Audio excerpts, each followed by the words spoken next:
Assalamualaikum warahmatullahi wabarakatuh. Perkenalkan, nama saya Nur Anissa Soliha, NPM 191204223. Di sini saya akan membuat video pembelajaran pada kelas 5 mata pelajaran Bahasa Indonesia. Assalamualaikum warahmatullahi wabarakatuh. Waalaikumsalam warahmatullahi wabarakatuh. Selamat pagi anak-anak. Pagi Bu. Semoga kalian dalam keadaan sehat selalu dan semangat dalam mengikuti pembelajaran pada pagi hari ini. Sebelum kita mulai pembelajaran pagi hari ini, alangkah baiknya kita berdoa terlebih dahulu. Bisa disiapkan oleh ketua.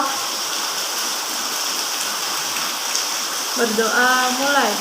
A'udzubillahi Syaitonirrajim. Bismillahirrahmanirrahim. Raditu billahi rabba wa bil islami dina wa bi Muhammadin sallallahu alaihi wasallam nabiyya wa rasulah. Rabbi shrahli sadri wa yassirli amri walul uqdatam min lisani yafqahu qawli. Amin ya rabbal alamin. Sekarang kita bisa mengisi presensi terlebih dahulu melalui daftar hadir yang telah Ibu buat di WA Group. Dalam presensi dilakukan dengan tertib supaya tidak ada trouble data yang masuk.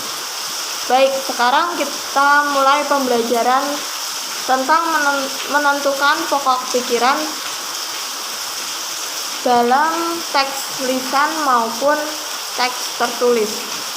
Tujuan pembelajarannya yang pertama, dengan membaca, siswa dapat menentukan ide pokok setiap paragraf dalam membaca secara tepat.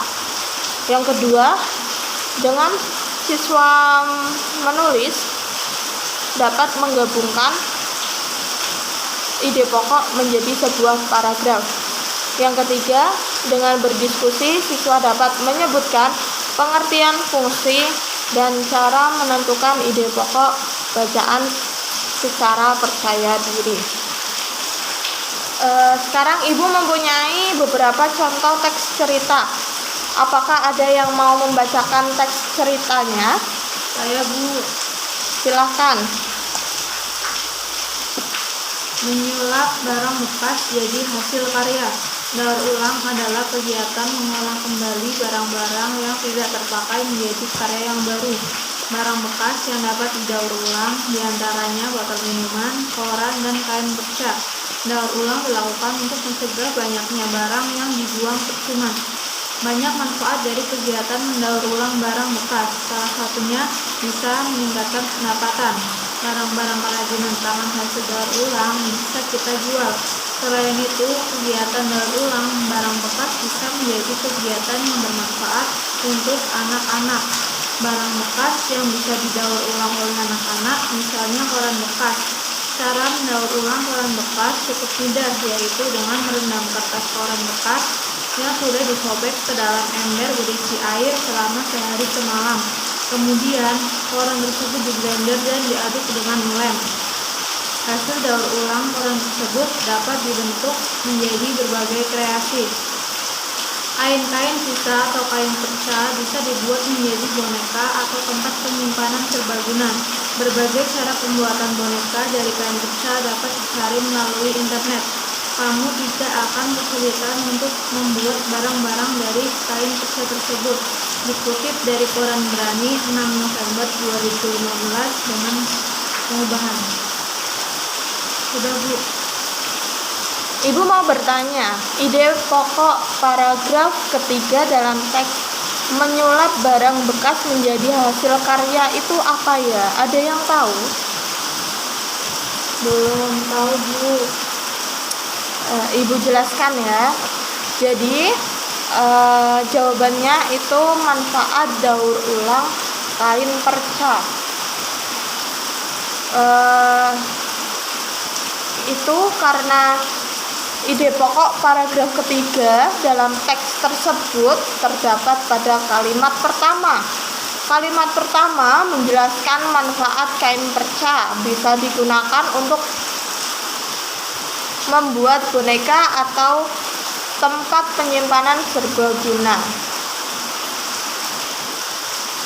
Selanjutnya, kalian bisa mencari ide pokok dari teks yang ibu punya itu, yang bawahnya.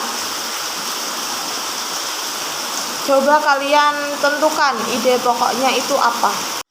Dari penjelasan ibu tadi, apakah ada yang sudah paham? Sudah, Bu. Coba baca teks bacaan selanjutnya dan tentukan ide pokoknya.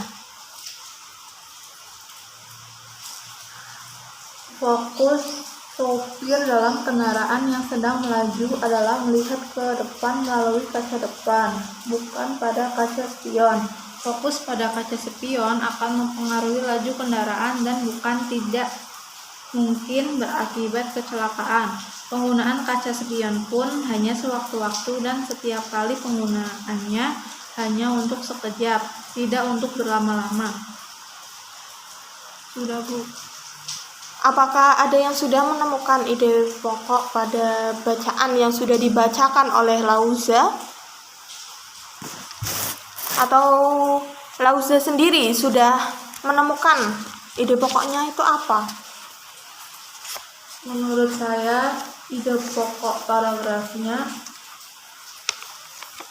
adalah tugas utama sopir adalah melihat kaca depan. Coba jelaskan kenapa Lauza bisa menemukan ide pokok seperti itu. Ide pokok paragraf adalah pokok pembicaraan atau pokok permasalahan. Ide pokok bersifat umum dan dijelaskan oleh ide-ide penjelas yang bersifat khusus. Iya, benar apa yang dikatakan Lauza. Nah, kalian sudah bisa menentukan ide dalam teks cerita. Jadi, bisa ditarik kesimpulan, cara untuk menentukan ide pokok dalam teks cerita adalah tahu mana kalimat utama. Ciri yang menonjol adalah bersifat umum. Lepaskan kalimat penjelas dan fokus pada kalimat utama. Itulah ide pokok paragraf yang sedang kalian baca. Untuk pembelajaran pagi hari ini, kalian dapat mendalami materi melalui modul pembelajaran yang akan ibu kirim di WA Group. Kemudian jangan lupa untuk mengerjakan lembar kerja peserta didik yang telah ibu buat. Jika ada yang belum paham atau masih bingung, bisa ditanyakan di WA Group saja.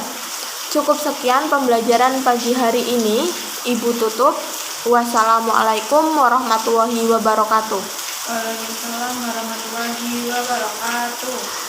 Semoga kalian selalu bersemangat dalam mengikuti pembelajaran. Sampai jumpa pada pertemuan selanjutnya. Demikian tugas pembuatan video pembelajaran yang saya buat.